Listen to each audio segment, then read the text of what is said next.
ไปต่อกันที่ทั้งแขวงหลวงพระบางได้มีพิธีเฉลิมฉลองวันแม่หญิงสากลครบรอบ116 ปี โดยการจัดกิจกรรมถวายอาหารเพลที่วัดภูควาย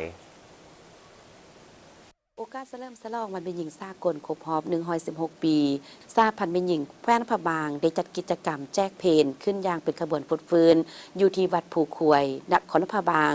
เพื่อแสดงความฮักสามัคคีและเสริมสร้างความแข็งแรงให้แก่ขบวนการแม่หญิงพร้อมทางอนุรักษ์รักษาฮิตของประเพณีอันดีงามของชาติกิจกรรมในครั้งนี้ได้นำพาโดยท่านนางบัวซ้อนไสยไซประธานสหพันธ์แม่หญิงแขวงพระบางพร้อมด้วยคณะพนักงานแม่ห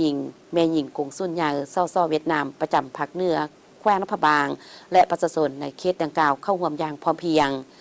การจัดกิจกรรมแจกเพลในครั้งนี้บ่เพียงแต่เป็นการเฉลิมฉลองวันสำคัญของแม่หญิงในทั่วโลกเท่านั้น